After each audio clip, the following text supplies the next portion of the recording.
Hello, a very good evening to you and a warm welcome to Tannadice Park in Dundee, where you join us for the unfolding, continuing story of the Scottish Cup 1988-89. Tonight it's Dundee United versus Rangers in the Scottish Cup quarter-final replay, and along the road from here at Perth, it's St Johnstone versus Morton. And for all four clubs involved this evening, at stake, a place in the semi-finals. Well, this is the match we're covering for you tonight, Dundee United against Rangers. Last week at Ibrox, the teams provided a 4-goal thriller. What will tonight bring? Well, let's find out now as we join our commentator, Jock Brown.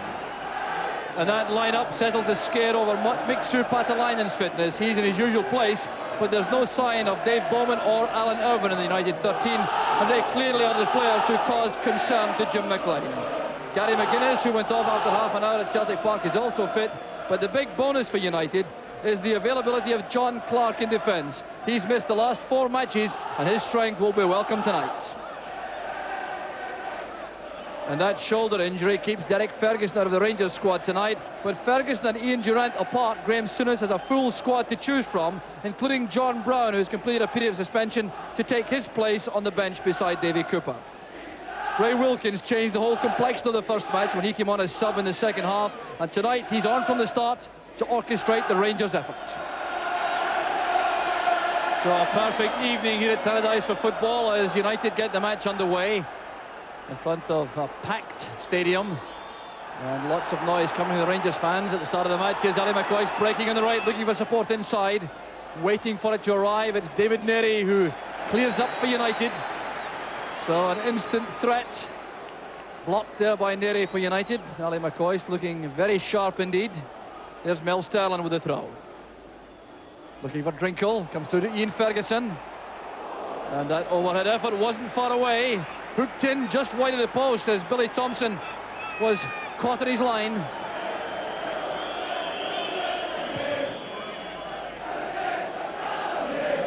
Punched on by McGuinness for Sturrock. Good turn to take on Butcher. A good tackle though by Butcher. There's Walters. Good covering play by Hegarty going across to mark Kevin Drinkle.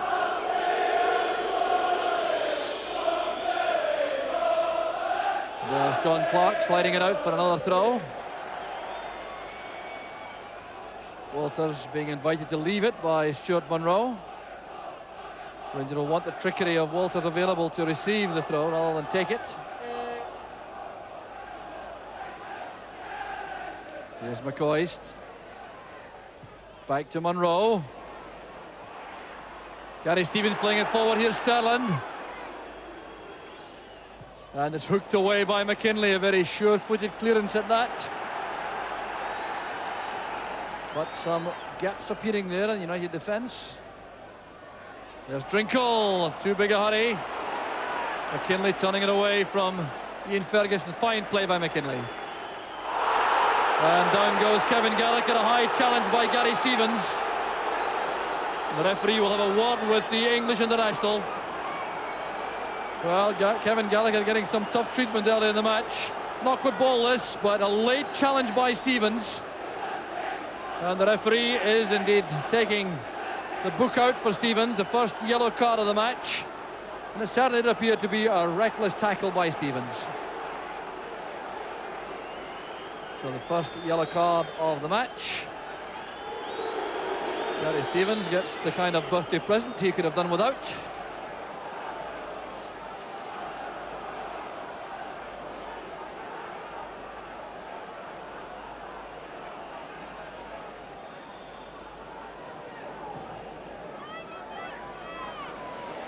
Headed down well by Munro for Walters. Ahead is Ferguson. Space to move into, and there's Kevin Drinkle making the run. He was onside, but the pass was too far ahead of him. First real action from Ian Ferguson in the match.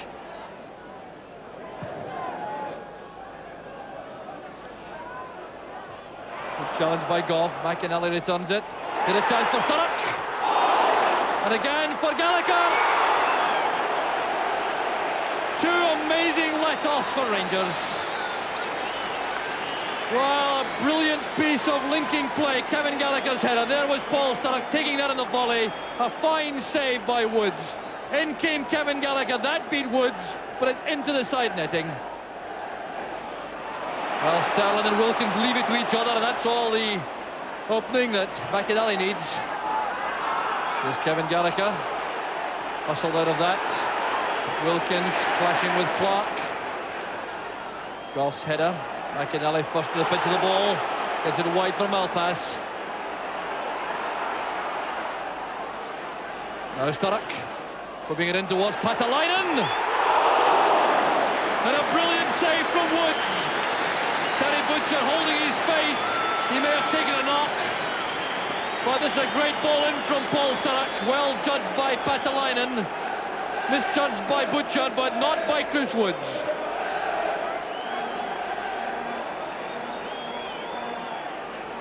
So United having the better of the goal attempts so far in the match. All their strikers coming close. Here's Billy McKinlay with a corner. Firmly headed away by Goff. McInally, the inspiration of that last United attack, has possession again. McKinley's cross, looking for Hegarty.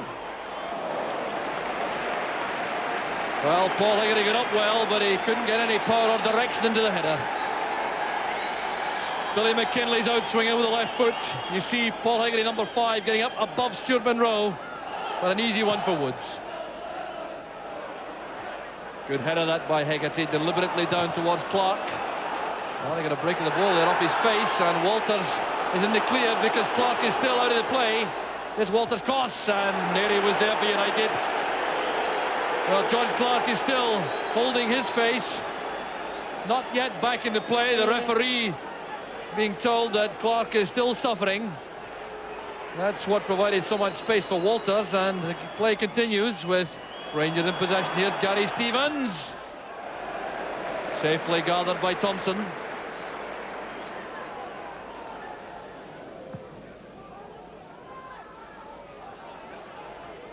Stevens challenging well in the air. That came off Patalainen in the end, according to referee George Smith.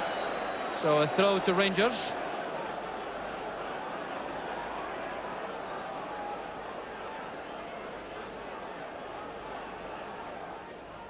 Sterling's head flick. He gets it back. Drinkle underneath that, but it's out again for a throw. Hegarty leaves it. Ian Ferguson pointing to Mark Walters to take up position. Stevens at full stretch. There's Goff. McCoy still strong. That's played forward by Drinkle. Clark being hurried out of that by Walters. A little bit of slackness there by Clark. Walters gets in the cross, and Hegarty's there for United. That's McGuinness. Now Wilkins. Beautiful pass to pick up Walters on the left. Cross to the far side, chested done by Sterling for Stevens. It was blocked by Malpass. So some hold up now. There's a Rangers player on the ground on the near side. It appears to be Mark Walters. Well, the play is not continuing. The whistle had gone for a hold up to get some attention here for Mark Walters. Well, there's how it happened. Walters coming inside Clark, releases the cross, then takes that late tackle. There's John Clark lofting the long ball forward. Sturrock coming in to inconvenience Stevens and forces that clumsy clearance. Throw to United. More than a minute played now at the end of the first half. And there will be no more time added on. The referee George Smith brings a very disappointing first half to an end. It's been tense, it's been tentative, although the best goal efforts have come from Dundee United. A shot from Paul Sturrock, blocked by Woods, then the header from Kevin Gallagher, and then one very good header from Mixu Patalainen from Billy McKinley's cross, which brought out a fine save. McKinley's plentiful lira pulled him to the towering slopes of the San Siro in 1985. His period at AC Milan was brief, and he moved on to Paris Saint-Germain and what could be described as a downslope. Then came a sudden call to Ibrox. Graham Souness had remembered him as a shrewd and intelligent opponent and brought him in at a time when Rangers needed a maturer midfield. But how had all his travels benefited him? I think as far as the travelling is concerned, Archie, I think the experience of life, really. I've been very fortunate to... well, I left London at quite an early age, at 21, to go to Manchester, and then on to Italy, and then on to France. and now in Scotland. And I think it's actually learning the cultures of different countries as well that you gain from. And I think the experience is invaluable as far as life's concerned, not as much as football's concerned. But it makes you a better player, maybe? I think so. I think you have to fend for yourself slightly more, especially when you do go abroad. You're out there on your own and you've got to get on with it. You've got to learn another language. You've got to sort things out. It sounds crazy, but you have to sort out the electricity, the gas, the water, and when you can't speak the language, it's very, very difficult. And I think it helps you, very much so. Do you think you left English football too early? No, I don't. No, I left at 27. Had a good few years at Chelsea, 5 seasons at Old Trafford, and I think the time was about right when I left, and it came at a nice time, really. 27, I was basically coming into some of the best football of my career, and I think I was old enough to take on the experience as well. To go any earlier, I think it would have been a bit of a problem. Now, you've also had the benefit, as a result of what you've done, of looking backwards, of looking back to English football, making comparisons. Yes, that's right. Are the comparisons generally favourable or unfavourable? I think favourable, really. I honestly feel we have some terrific footballers in Britain. People don't give us the credit that we deserve. I think it's only when you watch foreign teams play, and at the leisurely pace in which they play football, you realise that if we played football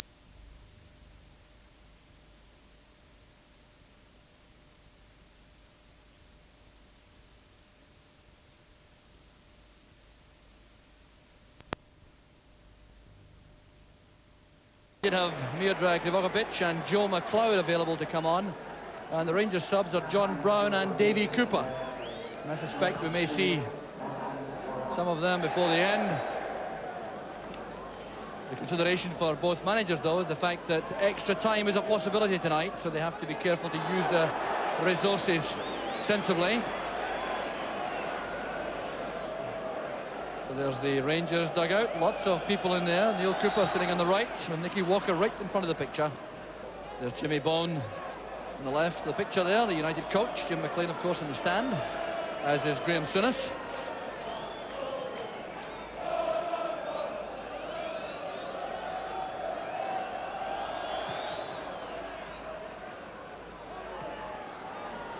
McCoy's header.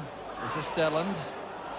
Well, trying that clever ball towards McCoy's, but Malpass is able to escort it behind for the goal kick.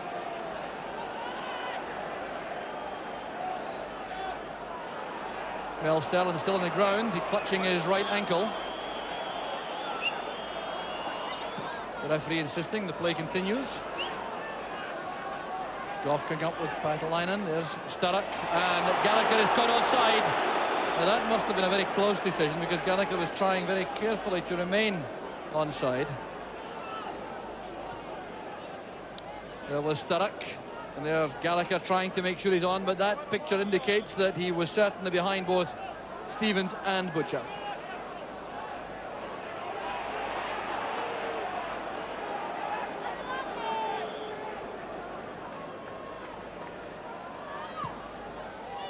Golf's free kick, looking for Drinkle. He's up with Malpass. There's McCoist. There's Sterland. That came off the face of David Neary. It'll be a corner kick to Rangers. Noise here coming from the Rangers fans. Sterland seems to be a little bit handicapped after taking a knock in the first half, which he may well have exacerbated early in the second half.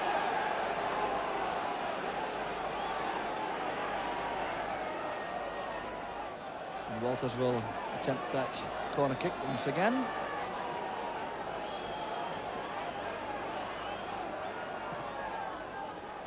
Looking for Butcher and Goff. It's Butcher who wins it. Thompson falls to turn that over. He could take no chances. Butcher getting up well. The long, deep, out-swinging corner kick. Billy Thompson electing to stay on his line. Hegarty going up, but Butcher won it. A looping header, and Thompson took no chances. And here's Walters again. The same direction. Butcher wins it again. There's McCoist. Trying to play it into the danger area, but McInally clears for United. Here's Walters. Great effort, well saved by Thompson. There's McCoist.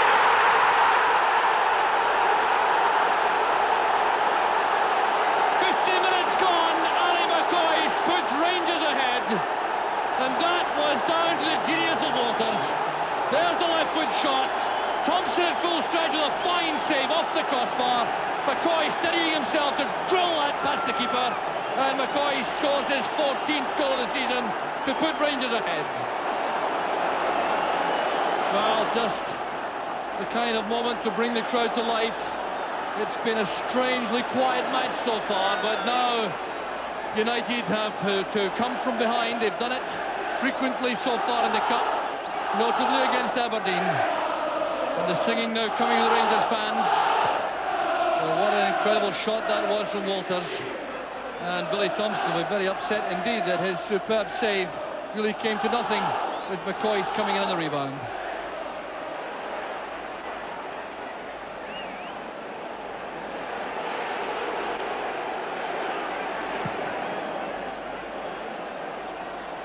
The header came from Neri. There's Goff.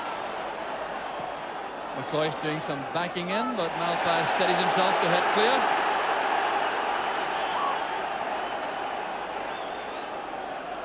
Sterling now looking towards Butcher and Goff to see if they're going to come up to join the attack. They haven't come forward, so a short throw preferred.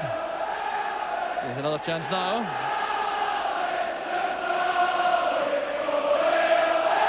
Well, the chant is Super Ali now.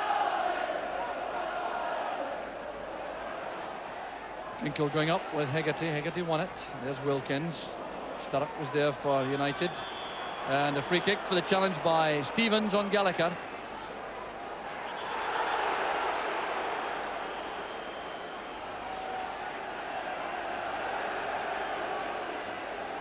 So the ball retrieves quickly for this free kick.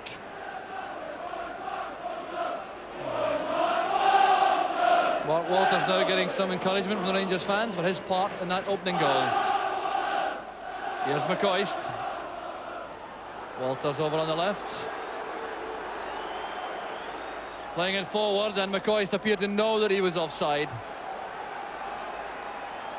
The referee acknowledges the flag and waves play on, avoiding any hold-up, with United in possession.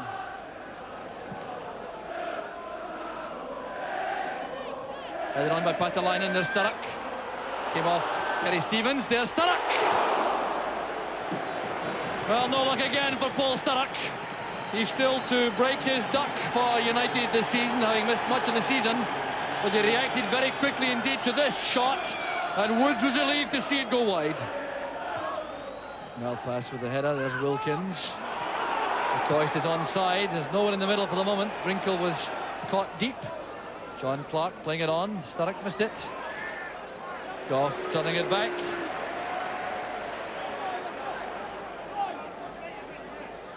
Goff took a knock, but appears now scarcely troubled. Malpass wins the high ball. There's Sterling and now Neri. Kevin Gallagher trying to chest it down. The challenge came from Munro. It came in high. That's a free kick to United.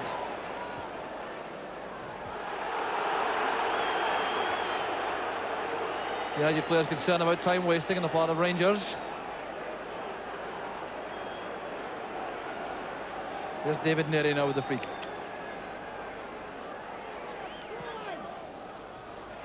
Headed on by Clark. Butcher commands the area and heads it out. Here's Walters. David Neri in the way of that pass intended for Ferguson. Here's Sturrock. Playing it in early for Hegarty. Down he goes. The challenge came from Goff. No suggestion, though, of a foul on that challenge. Hegarty looking for nothing, and that's exactly what he's getting.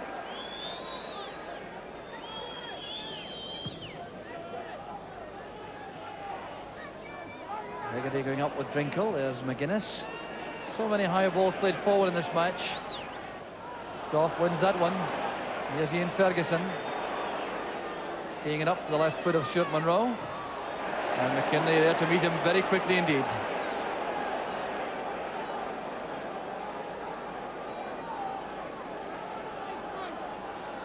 Munro's throw up the line.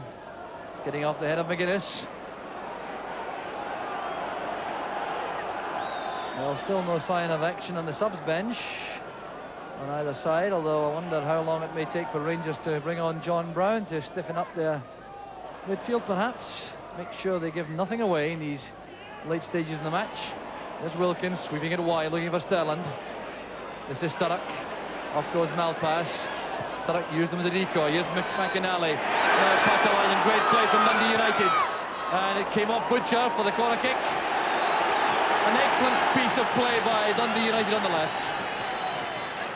Beautifully set up, and the final cross turned away by Butcher. There was the pass which McInally touched into the path of Patalainen. Decoy run was made by Malpass, and there was Patalainen playing it in off the thigh of Terry Butcher. Paul Sturrock in the box, doing a little bit of pushing, I think. Yes, a free kick's been given. Sturrock pushing Stuart Munro to make space.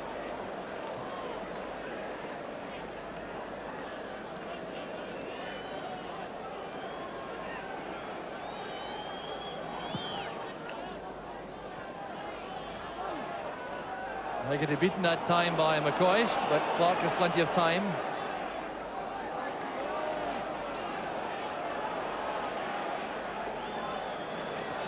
Malpass really given no chance with that, with Drinkle so close to him. Thompson will now prefer the long ball forward. Looking for Patalainen. Sterling miscues. There's Sturrock looking for McInally. Supporting player is Malpass. Taking it away from Gary Stevens. Good play from Malpass. Fine cross, then the chance for McGuinness, and Ferguson was there. Walters now in the break for Rangers. This could be promising. He has McCoist and Drinkle up with him. Good running this by Walters. Now releasing the cross, looking for Drinkle. The first let it run. United now have players back. There's Ian Ferguson. Well, he had a chance there, a fleeting chance if he could have timed that well. Here's Neri. Patalainen. No one forward on the left for United, giving Stevens all the time in the world to tidy up.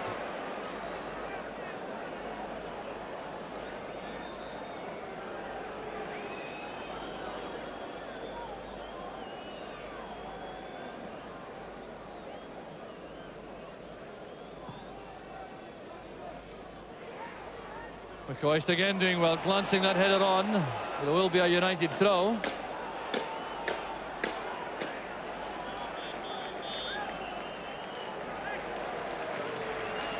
So some action on the bench for Rangers. Mel Sterland, who's worked very hard, goes off, and the replacement coming back after suspension is John Brown.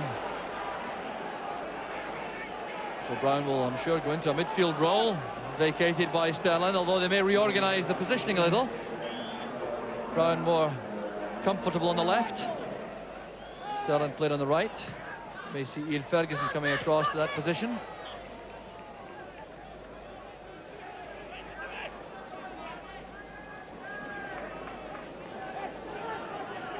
So Stevens with a throw. Up goes Drinkle. Now it's McCoist. Shielding it, waiting for Stevens. The tackle came from Sturrock.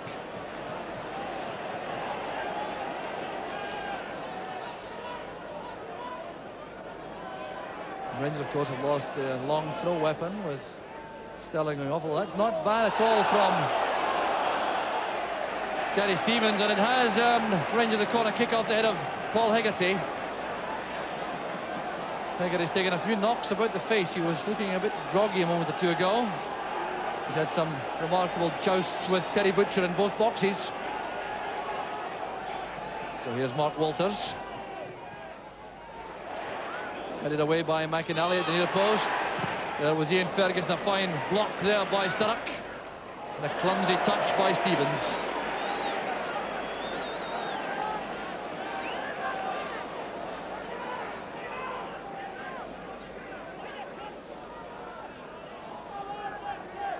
Well, Dundee United have never overcome Rangers in a cup tie any time in their history. And now the odds stacked against them, trailing by 1-0. Inside the final 20 minutes of the match.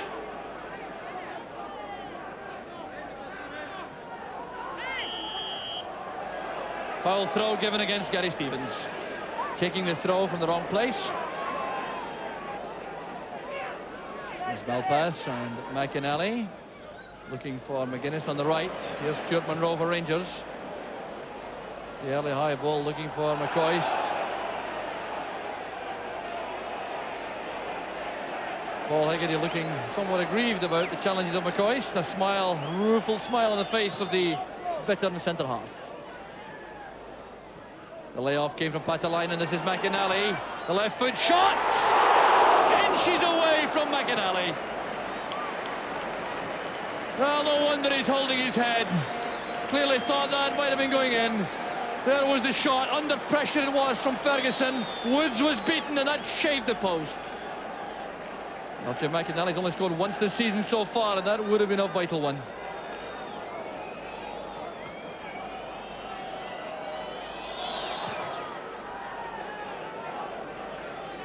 Hegarty making no mistake that time, but he's been penalised for using his arms to climb on the shoulders of Drinkle.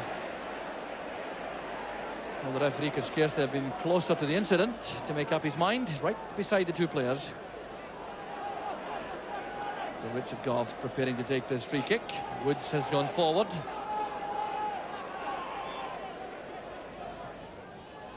That's towards Drinkle. And it was misjudged by Thompson. Wow, the free kick given for the challenge by Drinkle on Thompson.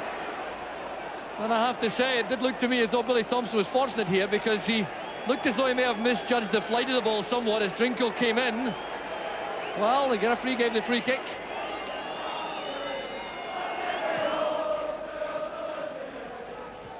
Gough's header. Ferguson now operating on the right side of the midfield where Sterling was. Down goes Drinkle, a foul by Malpass. The Rangers midfield now has Ferguson, Wilkins, Brown and Walters, when he's not required to join Drinkle and McCoist up front. There's Gary Stevens. John Brown in the box, nodding it down well. Scrambled away by Hegarty and Neary. Butcher heads it wide. There is an offside flag up. It's against Kevin Drinkle.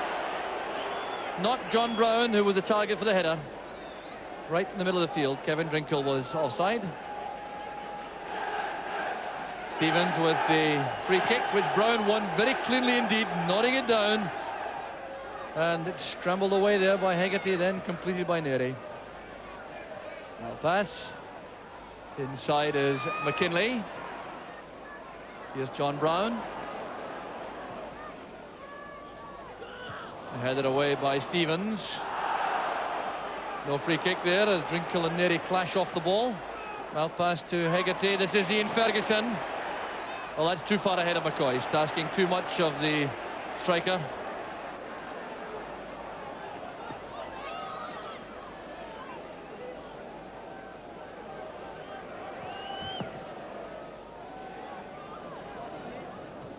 Touched on by Patalainen. There's Gary Stevens. Now Ian Ferguson. Well judged by Malpass. And the challenge by Wilkins was important there for Rangers, allowing Ferguson to release Drinkle. McCoist calls for the ball in the middle. Walters at the far side with John Brown. Here's Walters. That may have been handball. No, the referee waves play on with Billy Thompson having possession. I think he may well have given the free kick had Thompson not been able to collect that. Header by Gough finds Brown. Oh, it's a good pass. Here's Walters on the left. Going at John Clark. Making for the byline. David Neary is there for United, keeping the ball in play. Patalainen goes up with Gough. Sturrock laying it wide for McInally. Sturrock and McInally. Headed away by Gough. Oh, good play from Ferguson, but it's just too far ahead of Gary Stevens. And now the first change will be made by Dundee United. The taking off Kevin Gallagher, who's had a very quiet second half in particular, and replacing him with a similar player, Joe McLeod, who will go and play up front. 13 minutes left for Joe McLeod to make an impact. Here's Ian Ferguson, tackled by Malpass. The loose ball collected by McKinley. There's Malpass. Now Hegarty. Looking for Patalainen, who heads it on. Gough reacts quickly. That's good play by Gough. And as he came forward, he appeared to catch Billy McKinley. McKinley himself was coming in fairly high, and the free kick, I think, will go to Rangers in the end, but McKinley will get some treatment.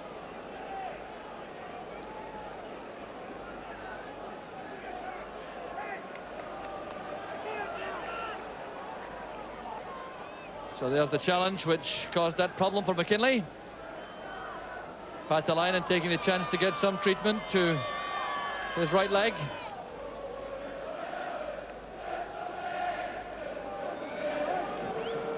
Well, McKinley's certainly all right. He's back in his feet, ready to continue. Well, shrugging off some pain. Well, this is a very sad moment for Dundee United and for Miksu Patalainen. Requiring to be carried off, damage to that right leg. So Krivokapic is going on. A major blow that to the hopes of Dundee United in the late stages of the match. They'll lose the striking prowess of Patalainen, who was doubtful before the match. So some reorganisation being done by Jim Bone, the United coach, as Krivokapic takes the field.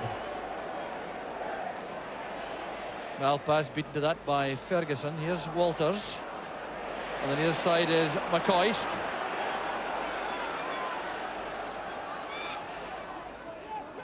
Now Drinkle, turning neatly but tackled well by McAnally and then robbed by Malpass. Here come United again. John Clark has gone into the attack. And that kind of service won't give him the chance to show his ability in that regard. And there's no offside flag. Here's Mark Walters. McCoist is up with him. McCoist is offside. No question about that. McCoist really was always offside as he ran forward. And really, for a very experienced player like Ali McCoist, that was unusual. There was Walters, who appeared himself as though he may have been offside. But as he came forward, McCoist is there all the time in offside position. So when the ball came across, there could have been no doubt about that decision. There is McGuinness. Now Joe McLeod failed to control it. There he goes across. And there goes the final whistle. Rangers are through to the semi-final of the Scottish Cup. And there's the man who put them there. Ali McCoist with his 14th goal of the season. A fine opportunist effort it was. After Mark Walters did the leading up work with a jink inside, a thundering shot which Thompson played onto the crossbar. In came McCoist. One flash of striking genius, and Rangers go through, saluting their crowd now. But United, a major disappointment on the night. Not the most distinguished cup tie of all time by any means, but Rangers in the end, worthy winners. McCoist salutes the fans. The final score here at Tannadice, Dundee United 0, Rangers 1. Ali, you were criticised after the first match for missing one or two chances. How did you feel about that one tonight? Very pleased, Jock. I think I was a little bit disappointed. Not in my performance on Tuesday night about sticking the chances away. I thought I played reasonably well, but all the chances seemed to fall to me, and my percentage wasn't good, so it was nice to get that one tonight. How do you remember it? A fabulous piece of skill from Mark Walters. I remember actually Ray Wilkins was going to give him a shuriken for not playing the ball wide to Gary Stevens, but he came in and he hit a marvellous shot, and it dipped viciously just at the last minute, and I think, I can't really remember, I think Billy did very well to stop it, and it seemed like an eternity before it would come down to me, and I just stuck it away. Now, you haven't had a good record in the Cup since you came to Rangers. Is this the year Rangers can go all the way? I don't see why not. It's going to be obviously very difficult. We're in the semi-final, as you say. It's further than I've been before at the club, and this is my 6th season, so it's new territory for me. But there's a good feeling in the camp, and without being overconfident, we're looking forward to it. I think it's fair to say tonight's game wasn't a classic as last Tuesday's appeared to be. What was the reason for that, do you think? I don't know. I think there's a lot of both teams, a lot of pressure on them to win tonight, and it's a bit ironic because on Tuesday we had the same pressure, but we put on a feast of football. But tonight it was maybe there's a little bit of added pressure, and it was a good game to play in the sense that it was hard and very competitive. But unfortunately, from a spectator point of view, I don't think there was an awful lot of football played tonight. And you've no preferences, of course, about the semi-final opponents, or have you? Well, I don't know. I'd like to see Alec Totten's boys in the semi-final, I must admit, for the sake of my old team. But I've no real preference. Well, we'll know that shortly. All the best to you, Ali. Thanks very much indeed. Pleasure. So delight on the face of match winner Ali McCoist, and great delight further down the road here, 20 miles away from Tannadice tonight.